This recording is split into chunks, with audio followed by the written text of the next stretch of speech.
This might surprise some of you, but tonight, I would like to talk about Hanukkah. And we're not there yet. So really what this is food for thought as we approach Hanukkah in our almost Hanukkah Shabbat. And I'm going to ask a question. And the question is this: why Hanukkah? Why do we have Hanukkah? Now, like many, many Jewish experiences, I bet in this community there are at least 7 different answers for why Hanukkah. And that is deeply Jewish. It is deeply Jewish to have different reasons why we do things. But Hanukkah is a particular challenge because, like a few of our holidays, it's not mentioned in Torah. We get some holidays in Torah. We get Passover, and we get Sukkot, and we get Shavuot, and it tells us that these are holidays, these are Chagim, these are festivals, you should do these things. And then later, other things are added, right? In Torah, it doesn't tell us that on Passover we sit around a table and we read the Haggadah. That comes later. But we know we're supposed to celebrate Pesach because it's in Torah, and Hanukkah is not there. Now the rabbis, not these rabbis or those rabbis, but the rabbis, the rabbis have a lot to say, always, but especially when important information seems to be missing.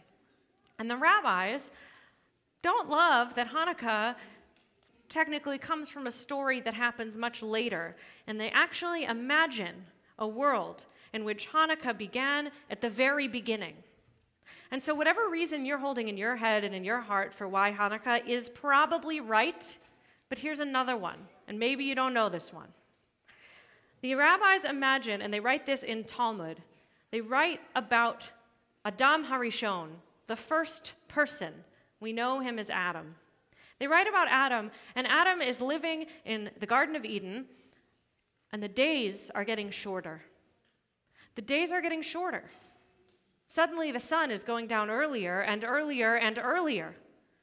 Now, if you were the very first person, actually, you might be the only person at this point, and you live in this beautiful garden where all your needs are taken care of, and suddenly the sun starts going down earlier and earlier, you might be concerned.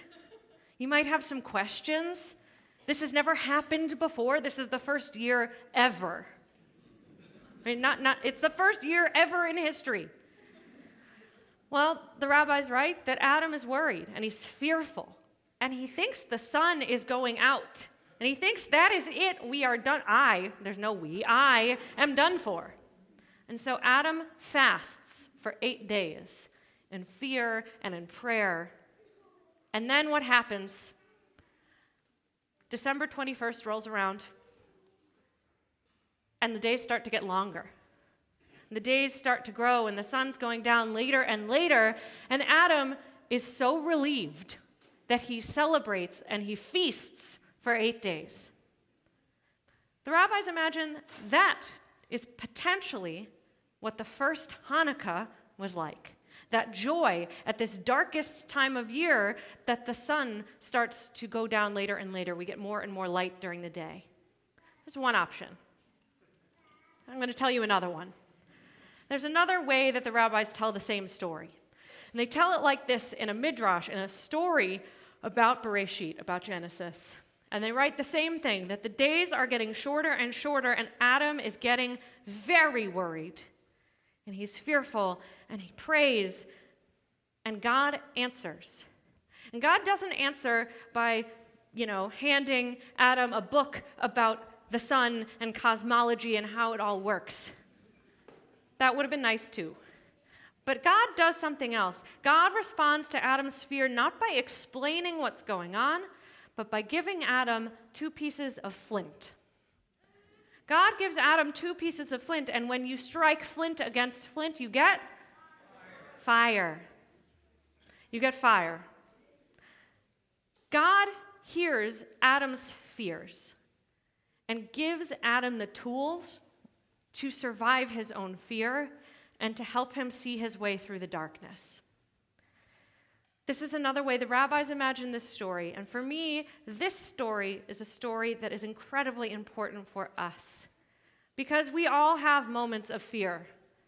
And it's one thing to tell someone, it's going to be fine, don't worry about it. How many times have we all said that? I think we've all said it.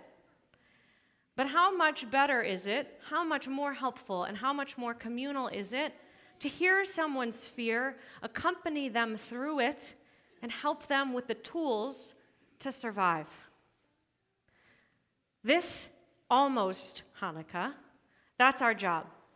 Our job is to be lights for one another, is to hand somebody else the flint it requires to make the spark, to light the candle, and we will each light candles. We will light one after another, until our homes are illuminated, our synagogue is illuminated, and our world is illuminated.